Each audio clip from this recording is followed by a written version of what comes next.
OmniTalk's Retail Fast Five, brought to you in partnership with the A&M Consumer and Retail Group, Fireworks, Avalara, TGW, and Sezzle. Ranked in the top 10% of all podcasts globally, the Retail Fast Five is the podcast that we hope makes you feel a little smarter, but most importantly, a little happier each week too. Today is October 18th, 2023. I'm your host, Ann Mazenga. And I'm Chris Walton. And we are here once again to discuss the most important headlines from the past week that highlight how the physical, digital, and human elements of retail are coming together to shape the future. Chris, I returned from Florida. You returned. Yes. You had a trip with I've been calling them the old biddies. The old biddies. The girlfriends, the mom's trip to Florida, which I think we're going to talk about around like headline number 2, if I'm not mistaken. I can't wait to hear about that trip and how that impacted things. It was be a fun one. It was amazing. Drinks were high noons. We consumed enough high noons to keep that company in business. Let me tell you. What's a high noon? I don't know that. I only know the Gary Cooper movie. What's a high noon, man? Oh God, the seltzers, like the seltzers, right. Whatever. What those young kids are drinking these days, right? The young kids. We made like we were young kids. I tried to intercept a football. It was really entertaining. I have to share that video later.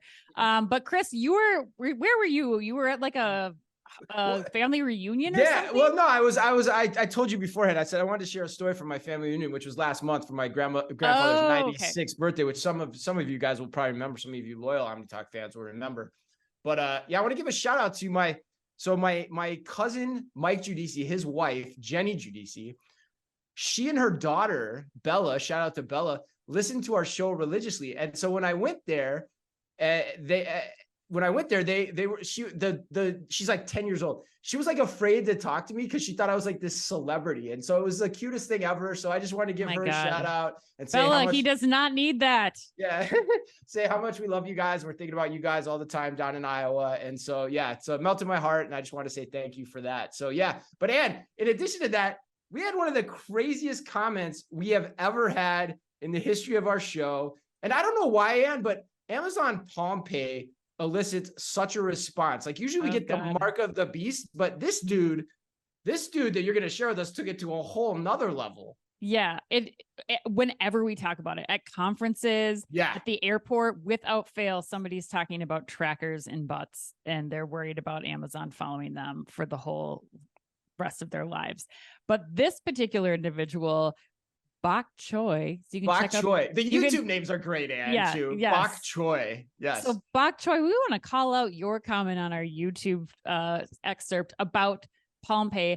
Bok Choy says, quote, "This is a dangerous idea because the thief might steal your hand instead of your cash, credit card, or phone." Oh, I'm not done. And may use your hand for shopping while they wear sleeve. Happy cutted hand. LOL.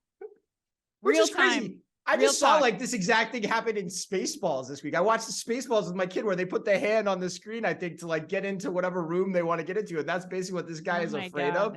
Oh my God, Bok Choy and all the other people out there, like slow your roll. But we just had to share that because LinkedIn, we get like, very thoughtful, insightful commentary. YouTube, you never know what the hell you're going to get. And Bok Choy took it to another level. So hopefully he's still listening. We respect it. Love it. Keep it coming, man.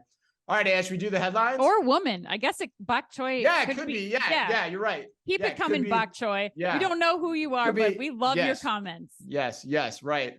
All right, should we do the headlines? Yes, let's get to it. All right, in today's Fast Five, we've got news on Walmart doing virtual makeup try-on, Netflix opening its own stores, Shipt support of a new legal framework for gig workers, an Amazon Fresh store receiving a 0 carbon rating. George Trantas from Avalara stops by to give us 5 insightful minutes on e-commerce tax compliance. But we begin today with big news, or is it micro news, or is it both? And I don't know which way to go out of Hy-Vee. The wordplay is endless, Chris. The wordplay is I try hard, Ann. I try hard. All right, headline number 1. Hy-Vee is doing micro fulfillment. It's back. According to Change Storage, Hy-Vee is deploying Takeoff Technologies micro fulfillment technology in select stores to support its Aisles Online omnichannel grocery ordering service. Hy-Vee intends to make the Aisles Online order picking process more efficient for those employees shopping orders. And according to research by Takeoff Technologies, retailers can use micro-fulfillment capabilities to fulfill an average of 25 items with 5 minutes of labor and increase productivity of online fulfillment by up to 10 times when combined with the work of human associates.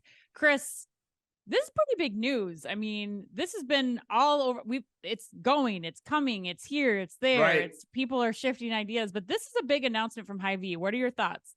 Yeah, I mean, and I'm going to try to channel my best Al Pacino here for this episode because I think it's very apropos, so they say.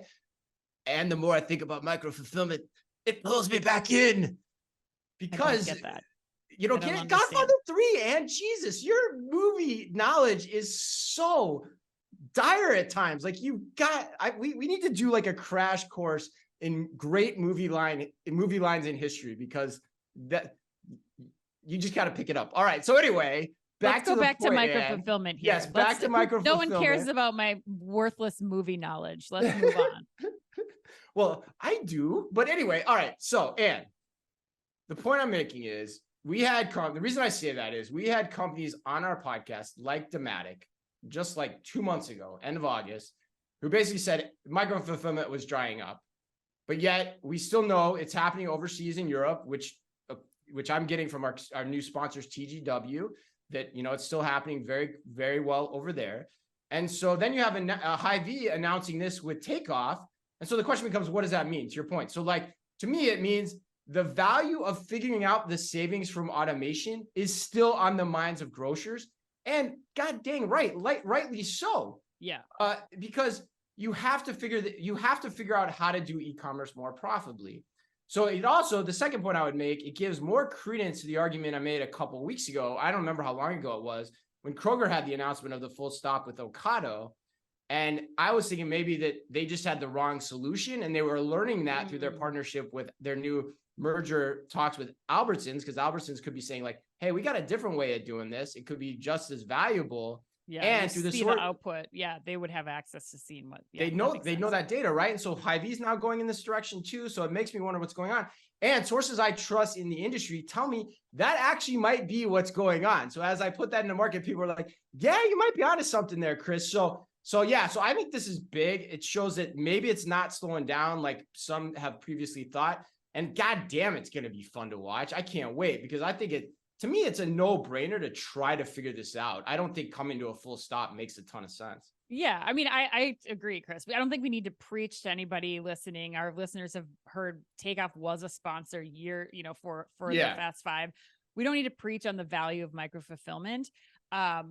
Ultimately, it's faster. It's going to be faster. It requires minimum labor. It doesn't require the onboarding time. Remember when we went to Sedano's to shoot a video down there? I mean, I'd never been in that area of that store, in the back of house, and within minutes I was able to fulfill an order. It's so intuitive, so super easy. Plus, I think there's a real opportunity here. I mean, Hy-Vee has a lot of components to it, and so if you can speed up the picking and for the shelf stable items in the back of the house, and even some of the refrigerated and frozen items, there's an opportunity here for them to start exploring things like what we saw with Target and Curbside, where you're doing curbside delivery and pickup of prepared foods. Like they've already launched that program during the pandemic. There's opportunities here to put, prescriptions pickup into this, even reverse logistics, potentially taking things back now, all because they figured out how to do faster fulfillment with less human labor in the back of the house. And now they have that ability to put that towards other programming, especially with their curbside programming that they've been doing for the last several years and that they increased during the pandemic. So I think there's a lot of opportunity that this will unlock once Hy-Vee continues to expand this to more stores. Yeah, and that's like the next stage, right? Like now is strictly like the picking the shelf stable goods, trying to pick the refrigerated and the frozen. Getting micro fulfillment into the prepared foods and into the pharmacy is a whole nother ball game. Not micro fulfillment. Sorry, I should clarify. I'm talking about like when you have micro fulfillment in the back of a house requiring less labor to help pick those items for the grocery orders. That unlocks availability within your workforce to start helping facilitate faster other programs like that require, a human labor to bring the prepared foods there, to bring RX to, pick curbside pickup, and really just making it an ultimately more convenient experience because you're not dedicated to people walking the aisles or picking from the back of house. Right. Great point. So there's the efficiency claims that, like you read from Takeoff, but there's also the operational redeployment of your current staff to do other things that are also required in the future evolution of your store operation. Yeah, exactly. 100%. Exactly. All right. And I will preach. I'll say, hallelujah. Micro-fulfillment is back. All right. Headline number 2. I am super excited to talk about this one, to debate this one. I think we could have a great debate on this one. Walmart has launched a virtual try-on makeup experience within its app.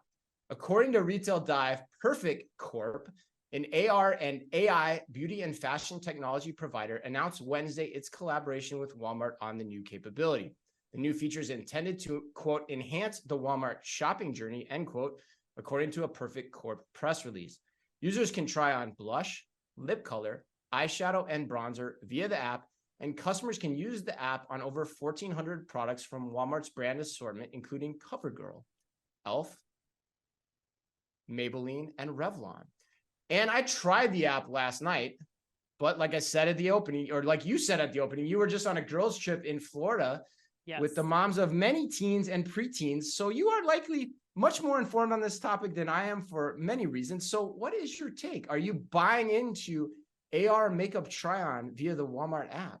I didn't want to, Chris. Let me start by saying I didn't want to. Yeah. I mean, I can't wait to give my opinion on this one. There was also a headline about Google and Pat McGrath doing similar pop-up with makeup there. And I was like, why in the hell is anybody going to why would you do this when you have the actual makeup there to try? Well, maybe it does actually. Yeah. No, Chris, keep going. Yeah, right. I just realized I'm old. This is the moment me too. where I'm saying I'm old. This is when you realize you're old? Wrong. I'm old and I was wrong. And I'll tell you why. Because this is what the next generation is doing. This is how they are communicating. Like, we've talked about this before, but I have to say, after being with all of I was with, there's 5 moms. Okay. We're down in Florida this week, and our kids, no comments, no texting, not happening. But the second we started doing things to them and communicating with them on Snapchat, they were all over us. We couldn't get them to stop contacting us. We actually had to say, please stop sending us messages. We're trying to relax. Let me get back on my bar. It's high noon here in Florida. Kids. Well, I need to get back on the tiki boat bar, and I do not want to hear any more from you. But I think that while you and I have for a very long time been pretty critical of AR and VR as a modality for shopping or benefit for shopping, it just might not be for us. I mean, we both tried the Walmart virtual makeup try-on, and I have to say, it was a lot better than I realized. I posted on LinkedIn, the colors may not have been for me, but this was exceptionally done. And I'm eating crow on this one. I'm saying, I think I was wrong. I think that this is how you're going to get the next generation to engage with your brand. It's going to become more pervasive because of the other things that they're using in their everyday life, like Snapchat, like the Snapchat filters. Like, they are used to this experience. I am not. I am old. End of story. I might as well just move down to Florida right now. Yeah. Oh, man. And this is going to shock. I was ready to crap all over this. Like, I really was. Like, I've got my notes in front of me, like all the bad things I was going to say about it. But then you posted that picture online, and I'm like, I got to try this out. And so I posted a return picture and like all that kind of thing. And I freaking loved it. I was like, I actually wanted to do it again for the pure enjoyment of doing it. And the quality of it was so much better than I expected too. Like, remember when we were on Store of the Future? Like, we were looking at this is 10 years ago we were looking at this technology. And other things, and it was like, had so much further to come. So, I mean, Vinod, Anshu, team at Walmart, like, holy buckets, are you guys doing smart things over there? Like, this is it blew us away. Yeah, because I was going to say, like, I'm still not sold on like the sneaker try-on versions of this. Like, that doesn't do it for me. Maybe for the younger generation, to your point, it does, or like the 3D room builders. But like for the beauty application and this tech, man, it was good. It was really good. Like, to the point where I'm seriously want to try it again, show it to my wife, show it to my kids, and get them using it because it really worked. And I will say this too, and I don't take this lightly too. I actually do think I wore it better, which is crazy. Like, oh my God, we had this contest online of who wore it better. And I was actually like surprised about how it made my face look. Like I was like, oh my God, this is crazy. I think my Crazy favorite town. comment was, you look like my aunt who never got married. And I was dying. I was like, I was laughing so hard. And meanwhile, all the people listening to this podcast right now are like, Ann and Chris, you olds. Like it's like we just discovered Snapchat for the first time, or like the filters for the first time. Yes, we are old, admittedly. Fortunately, all the retail executives that listen to our podcast are as old, if not older than we are. And so I think hopefully we're in great shape. Except for poor Bella. Bella, your cousin is like, you old, Chris. You old. Bella's like, I've been doing AR makeup for a long time. Cousin. All right. We got to move on. We got to move on. All right. Headline number 3. Netflix is opening retail stores.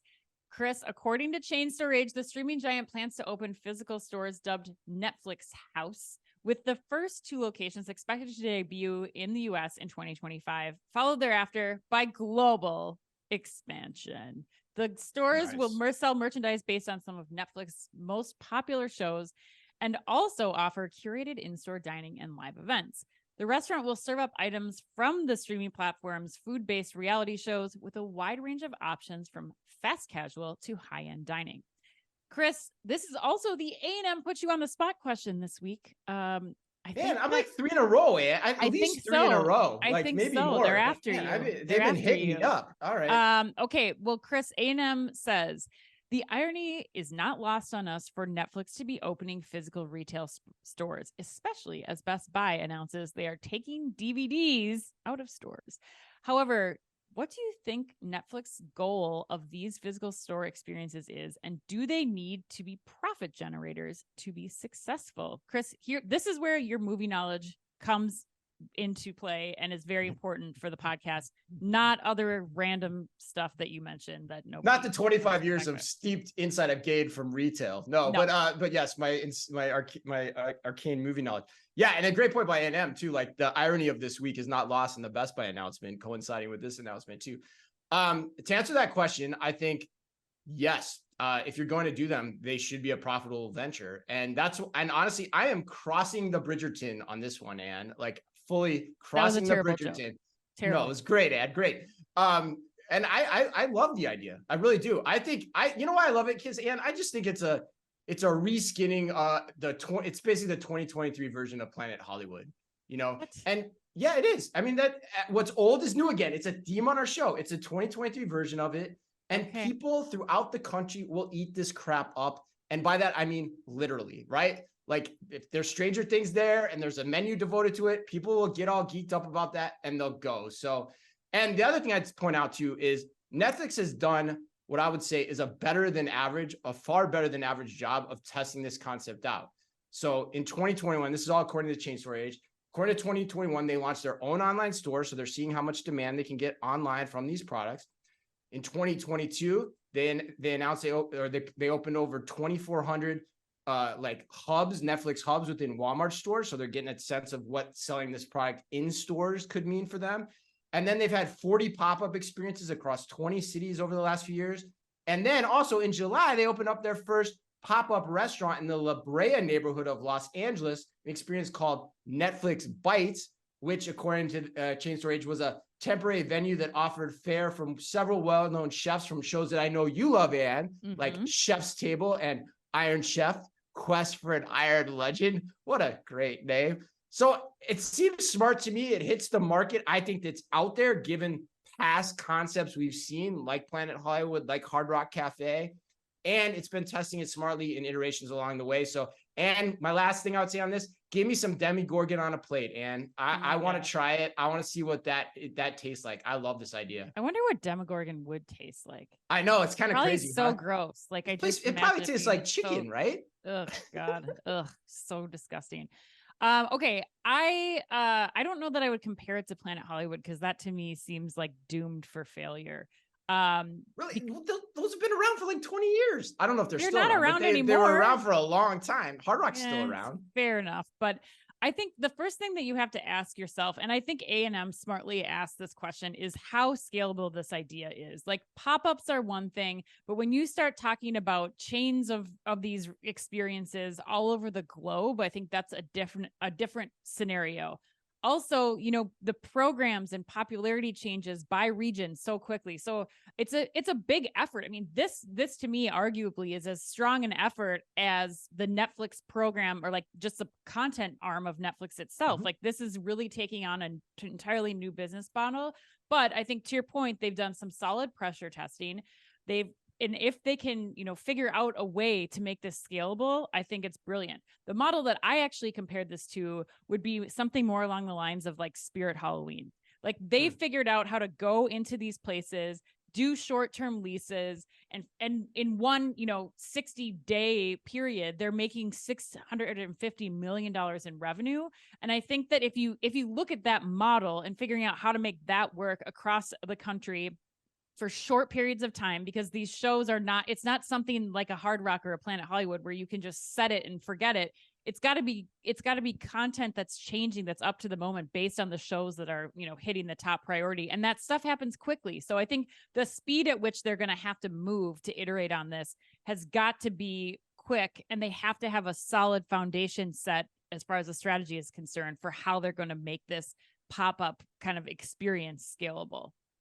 Wow, I disagree. I think the Halloween's the wrong analogy there, because Halloween is the Halloween spirit analogy, because the Halloween is very temporal. It's all geared towards one thing. It's pop-up by design.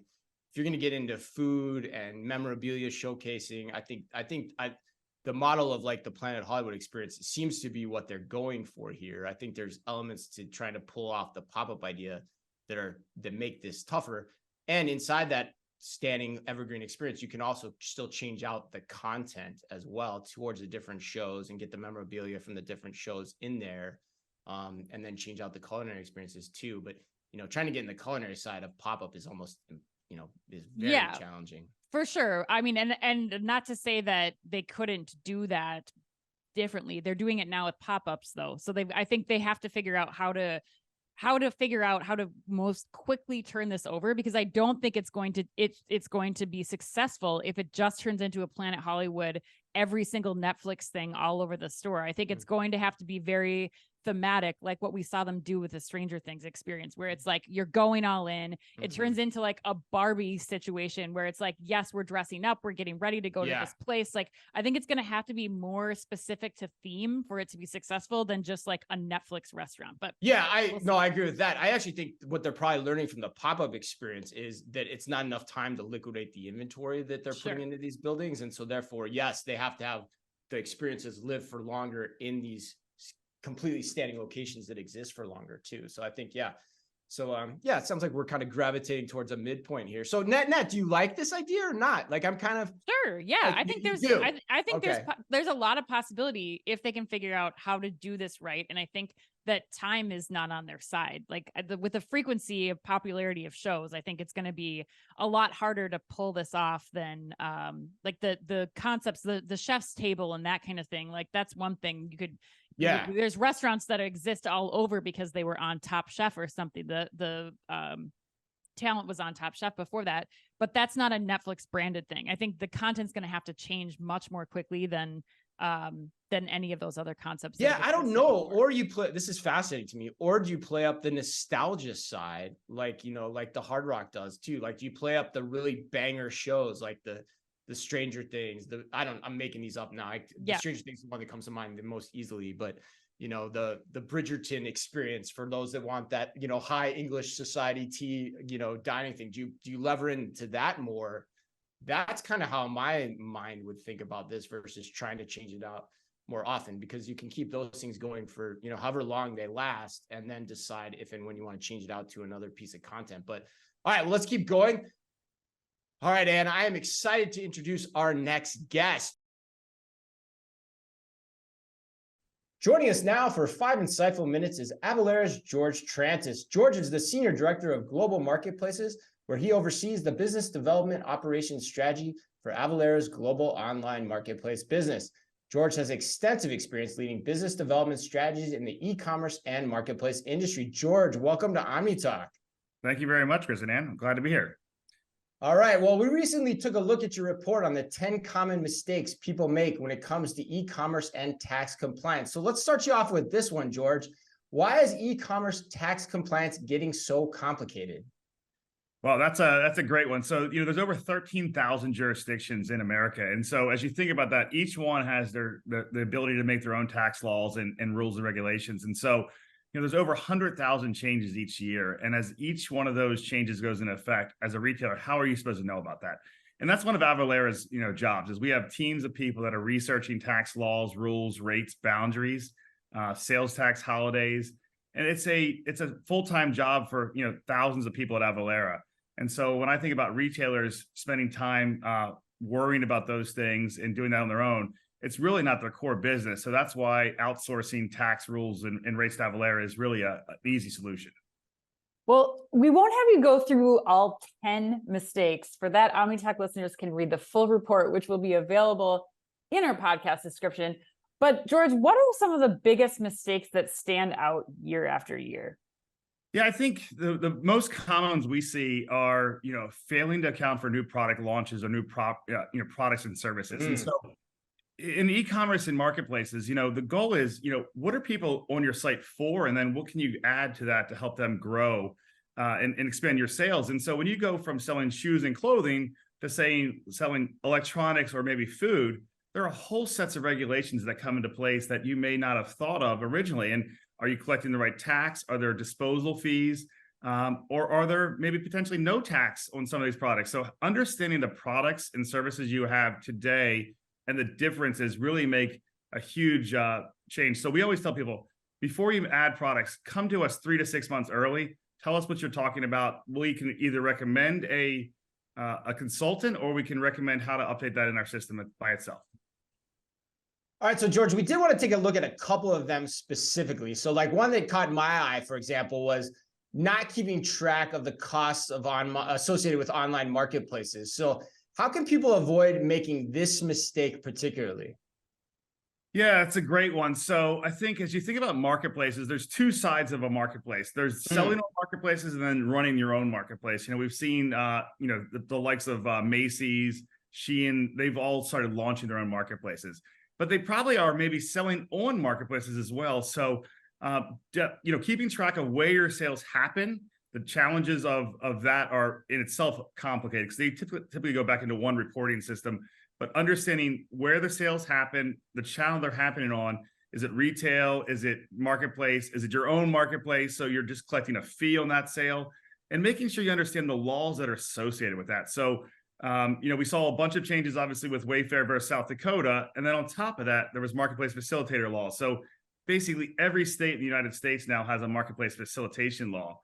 The nuances of those laws are what makes it tricky. So as you think about the products you're selling, how you're doing that, and where you're delivering those items to, all create different taxabilities. On top of that, we've also got some new laws around 1099s and the reporting for sales in a marketplace. So if you own a marketplace, you used to have to file a 1099-K at $20,000 for each one of your sellers. That's going down to $600. And I think that's going to create this huge change from your average seller who was selling, maybe a couple items on Etsy or eBay, now having this 1099 show up. So what do they do with that? How does a marketplace handle this? All those things are coming into effect this year. So I think that's really important to think about right now. Okay, George, one more thing I have to ask about, and that's mismanaging tax exemption certificates. What should our listeners do to make sure that doesn't happen to them? So I think the first thing is, are you selling items to, governments, churches, places that are typically non-exempt or to resellers? Right. So if you are, stop, and are you getting a certificate? So let's think about what a certificate is. And a lot of businesses just don't understand that a certificate is from a state and it allows you to exempt that. Some governments will say, here's my standard exemption certificate. But as you sell from, deliver that item to a state, and they say, hey, also ship it to, state B, do you need an exemption certificate for one state or two states, all the states? That's part of what our software does. It helps you, arm yourself with the right technology and the right tools to make sure you are not creating a liability for yourself. So I think the first thing we see is mismanagement of certificates. So they expire. The state of Florida has a 1-year expiry. And what really challenges people is, how do we understand when it's going to expire? Is it when it's signed in, when they logged it in? So our software does automation and reminders of those expiries, but also, is it a valid certificate? Did you collect the right certificate type? Wow, and this is so good. This is such good stuff, George. All right, before we let you go, any final thoughts on what those listening should do to avoid the tax man this year? So we know online sellers are going to face an onslaught of new tax rules and regulations. So just be aware of those. Avalara is an API driven solution, cloud-based software as a service. We have thousands of partners in the ecosystem, from Shopify, BigCommerce, Salesforce, Oracle, you name them, WooCommerce. The goal is, do you have time to worry about tax? Probably not. So let's focus on what you do, your business. Let Avalara work on the tax part of that. Our motto is less taxi, more relaxing. We want you to focus on, making sure your business is successful. We'll focus on the taxes for you. Love that motto. Thank you, George. All right, this has been 5 Insightful Minutes with Avalara's George Trantas. To read more about how you can avoid making unnecessary mistakes with the tax man, check out Avalara's e-commerce and tax compliance, 10 common mistakes and how to avoid them on avalara.com or by clicking on the link available within our podcast description. All right, headline number 4, Target-owned Shipt says that it supports a legal framework that allows the company to provide benefits while retaining its workers' independent contractor status. According to Grocery Dive, the portable benefits model has gig companies provide funds that workers have the option to put towards benefits of their choice, meaning that benefits are tied to an individual worker rather than to a company. For example, workers could choose to put the funds toward health insurance, sick leave, retirement, tuition reimbursement, or childcare. This has been a tough read for me so far, Ann. And the model would also allow workers to accrue and combine funds offered by multiple companies because, according to Shipt, nearly 70% of its personal shoppers last year earned money on other platforms. Ann, what do you think of this move, and what could possibly be the motivations here? I think this is really smart. I don't get how this works legally. I feel like I need somebody to tell me how that before, you can give money to them, but then they're not employees. They're I don't understand how this is all happening, but I'm sure the people at Shipt have worked long and hard to figure this out. But I do think that it's important right now. According to some data that I just pulled from Cleavon, the current driver shortage in the U.S. right now stands at 80,000. We're short 80,000 drivers just in the U.S. and may reach 160,000 by 2030, which means companies in this space are going to need more incentive for drivers to stick with them. Or I think they're going to start having to go back to other jobs so that they can make money. And that might be going back to in-person jobs where they are W-2 employees, where they're able to get some of these benefits. And I think that, especially as we're hearing them add more responsibilities for drivers, like Uber announced this week that it's essentially just stealing the Double Dash platform that DoorDash has been doing for a long time. So now once you order something from Uber Eats, you can add on other items. And that is not beneficial for the drivers. It essentially means less money for them because it's multiple trips. They have to wait for food to get delivered. They have to go to another place. There's a lot of downtime for those drivers where they're not making money. And so I think that in order to keep them driving, to keep them on the road, to make this profitable for those drivers and something that those drivers will want to do, you're going to need other incentives like the benefits platform beyond just I can work whenever I want to, because I don't think that that's enough anymore. I think the more that they're being asked to do, the less money they're actually making from doing these types of things. But what do you think? Are you? Yeah, that's interesting. I mean, I think I agree with some of what you said, and then disagree slightly on some of the other points. I don't think this is I don't think this is being put into action to combat the fear that people are going to go start doing other jobs, start working in stores again. I think your point about there's 80,000 vacancies in these roles is the really important point here that you're bringing out. The competition to get drivers in the seats is just that intense. Right. And so Shipt is using this as a point of differentiation against Uber, DoorDash, name your third-party delivery service, Instacart. Right. You got to throw into that equation too. And so they're just trying to differentiate themselves against that, I think. I mean, at its most base level, that's what's going on here, in my opinion. The other comment I would have though is like, why the motivation? What's the motivation for Shipt doing this? We talk about this on the head. We talk about this a lot. Like whenever you read the headline, you have to think about what is the motivation behind them putting this into market too. Yeah. So yeah, it sounds altruistic for the gig worker. It gives kind of the expect more, pay less that you'd expect for Target to ship, to go to the worker, that kind of thing. But I also wonder, Ann, if it's a signal that the competitive dynamics are tough at Shipt. You know, is Shipt struggling? Do they need this point of differentiation to continue to compete? Because it's an interesting play in that regard. And also, you got to look at what else is happening. Chief Business Officer at Shipt just went to competitor Walmart Local as well. So you got to wonder what's all at play here. But, you know, it's a smartly branded way to try to carve out a differentiating niche in the marketplace, I would say. Yeah. And I think that gets back to what you were saying earlier. Like the competition for drivers is great.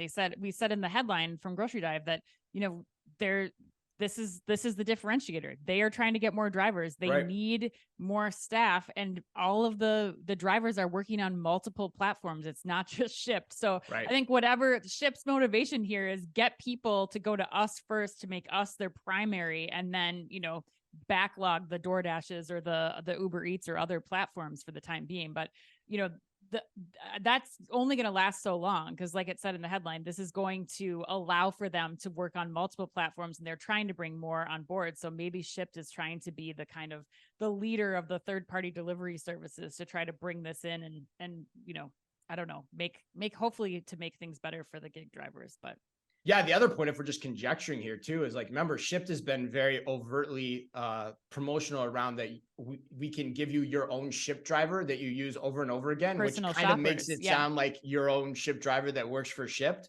So who knows what the motivation here is? Are they feeling pressure on that? How important is that program to Shipt's long-term sustainability as well? Yeah. Like, God knows, there's a lot here to unpack. It's going to be fascinating to watch.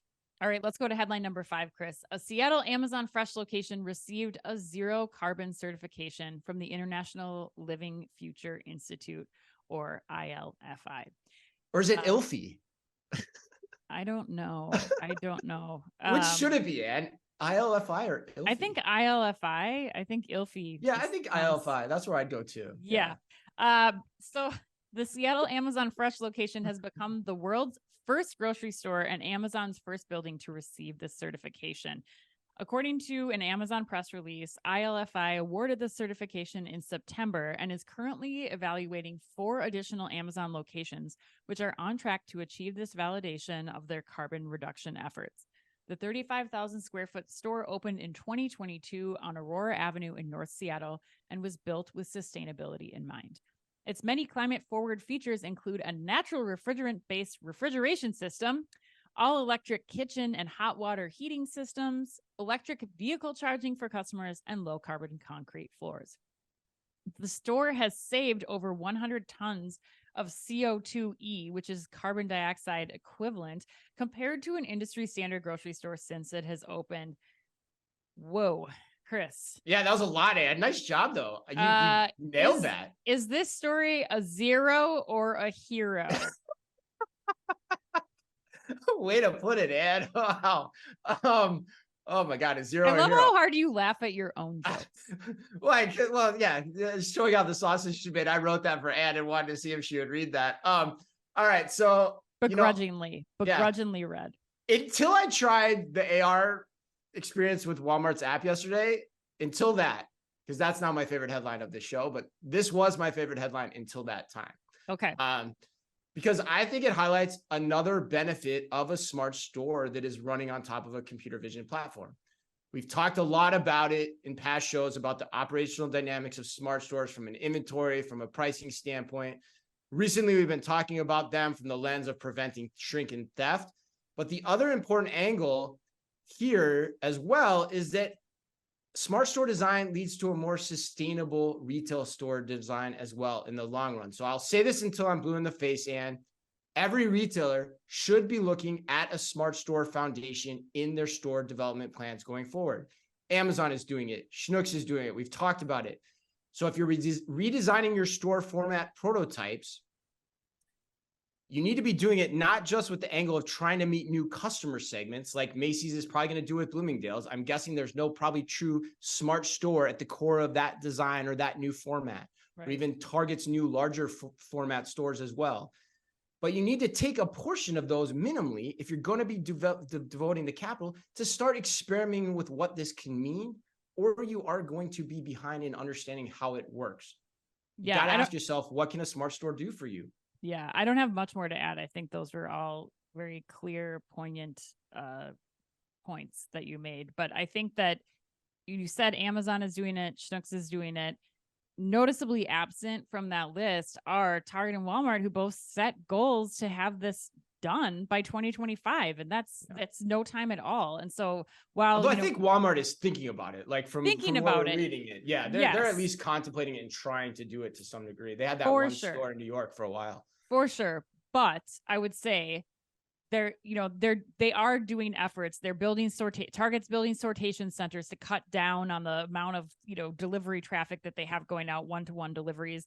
They're doing things. I'm just saying the date that they all set for themselves, which is a year and some months from now, makes it challenging when, especially now, you have Amazon per usual way ahead of the game, already opening one store that's reached carbon neutrality, and you have more in the works. So again, Amazon setting the stage for where these retailers are going to need to be. And a lot of retailers have a lot of catching up to do to get to that smart store like you're talking about. Well, and too, don't you think, I mean, going back to your younger generation concept here, doesn't this also become a marketing hook over time too, as well, for the younger generation, to get you to shop, to get you to try, like, Amazon's trying to get into physical retail, right? They're trying to understand it. Like, this gives you that chance to either say, hey, here's the benefits, or, hey, you tried it once with us, come try it again, because we're getting better, we're learning it. And there's also this benefit here, folks. That's pretty damn important.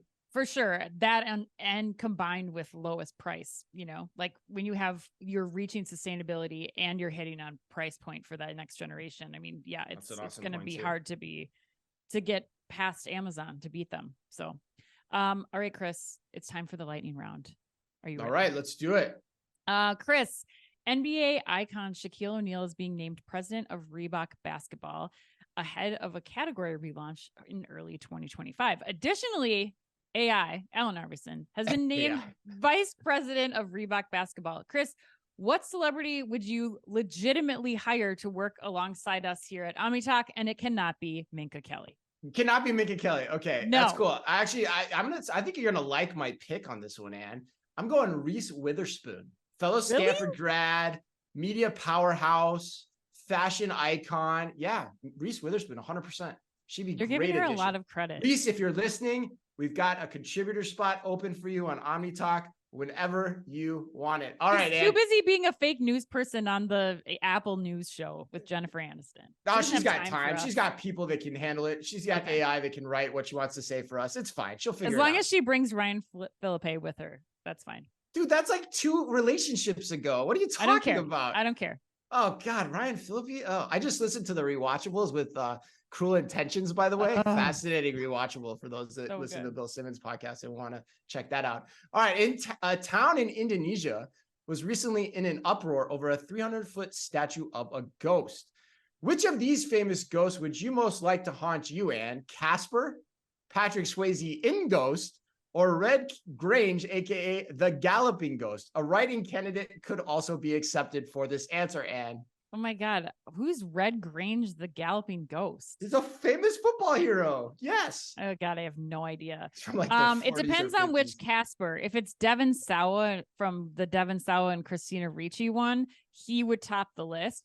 But if we're talking about just like Casper, the cartoon ghost, no. Then I would pick Patrick Swayze all day, or should I say all night? Oh, nice. See, how do you know Casper movie? I've never even seen the movie Casper. You know the most random. See, going back, the most random movie trivia. It's just you need to be more attuned to what the average person knows about movie trivia. I would say a lot of people know who Devon Sawa is. I don't even know who that is. In the 90s, he played the human version of Casper from Christina Ricci's creation of Casper. All right, we're moving on. Chris. Name a second movie. That's the thing. But let's keep moving. Let's keep going. Oh, I could do it. He was like a heartthrob. He was on the cover of Teen Beat. You know, like he was one of those guys next to Jonathan Taylor Thomas. You like hung on your wall. So okay. fantastic. Anyway, Chris, Sky Zone recently implemented robotic ice cream kiosks with mini melts, which can dispense ice cream 24/7, are remotely operated, and require no maintenance until some kid puts a dirty Sky Zone sock into the dispenser or something. Yeah, this sounds okay. What kind of ice cream and in what quantity could help you survive an hour-long session at Sky Zone? Truthfully, nothing. But I mean, let's be honest, Ann. What if I had, especially these, like they're like Dippin' Dots. That's what mini ice melts are. I thought it was like real ice cream. Yeah, it ain't for the adults, but you know, if it was gonna be something, it had to be something that just knocked me flat on my butt hand. So I'm talking a 3-scoop banana split with, you know, butterscotch and marshmallow topping, something that just takes me into a freaking food coma. Yeah. All right, and last one, Jeff Bezos just purchased a $79 million home in Billionaire Bunker, which is in South Florida. And his new home is also it also happens to be next to his $68 million home that he already purchased in the same area.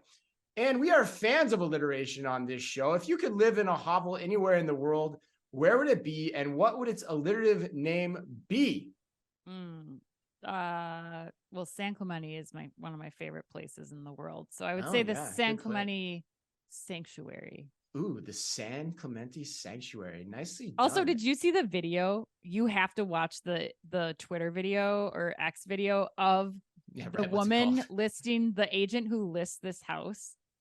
Oh, really? Oh my God. It is like, it is so like good. Stereotypes it's just like, come to life. She like walks down and like this like sassy model walk, and she's like $68 billion or whatever. This is what is it called? The Billionaire Bunker on Billionaire Bunker Island. Like it's so hilarious. So if you want a good laugh, check out that intro. Or if you want me to get as nauseous as humanly possible when I see like how the rich talk to themselves. Yes, and two things that will never happen in my life. All right, so happy birthday today to Frida Pinto, Joe Morton of T2, and to the muscles from Brussels himself, Jean-Claude Van Damme. And before I close the show out, I'm curious, where does where does peak JCVD rank on your hotness scale? Doesn't.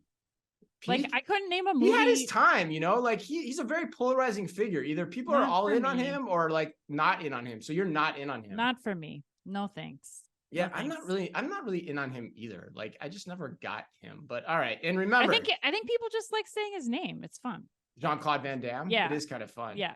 Yeah. I like the initials too, JCVD. It's kind of fun. Like although that kind of sounds bad too. JCVD. You know who I'd pick? You know who I'd rank on my hotness scale is in Ted Lasso, the footballer who starts going by Van Damme. That guy. Oh, that guy? Yeah. Who decides to change his name because it is such a cool name. Like that's who I would pick. A good reference, Ann. See, you've got it. It's just different, Ann, which is why we're great on this show, because we bring a different opinion to each and every headline and to the insights we want to give to our listeners every week. All right. And remember, if you can read or listen to only one retail media outlet in the business, please make it OmniTalk. We're the only retail media outlet run by two former executives from a current top 10 US retailer. And yes, we take some seriously damn pride in that. Our Fast Five podcast is the quickest, fastest rundown of all the week's top news, and our twice weekly newsletter tells you the top 5 things you need to know each day, and also features special content that is exclusive to us, and we do it all just for you. And we try really hard to make it all fit within the preview pane of your inbox. In fact, I'm writing Friday's newsletter up for you all right now. You can follow us today by simply going to youtube.com/OmniTalkRetail. Thanks as always for listening in. Please remember to like and leave us a review wherever you happen to listen to your podcast or on YouTube. So until next week, and on behalf of all of us at OmniTalk Retail, be careful out there. The OmniTalk Fast Five is brought to you in association with the A&M Consumer and Retail Group. The A&M Consumer and Retail Group is a management consulting firm that tackles the most complex challenges and advances its clients, people, and communities toward their maximum potential. CRG brings the experience, tools, and operator-like pragmatism to help retailers and consumer products companies be on the right side of disruption. And Firework. Firework is the largest video commerce solution built for the world's leading brands. They empower brands with shoppable and live stream video on their own websites where people like to shop. Put your commerce in motion with Firework. Find out more at firework.com. And Avalara. Avalara makes tax compliance faster, easier, more accurate, and more reliable for 30,000 plus business and government customers in over 90 countries. Avalara leverages 1,200 plus signed partner integrations to power tax calculations, document management, tax return filing, and tax content access. Visit avalara.com to improve your compliance journey. And TGW. Revolutionize your grocery supply chain with TGW. Their experts tailor automation solutions to your needs, ensuring you have the edge. Work with TGW before your competition does. Discover more at tgw-group.com. And finally, Sezzle. Sezzle is an innovative buy now, pay later solution that allows shoppers to split purchases into 4 interest-free payments over 6 weeks. To learn more, visit Sezzle.com.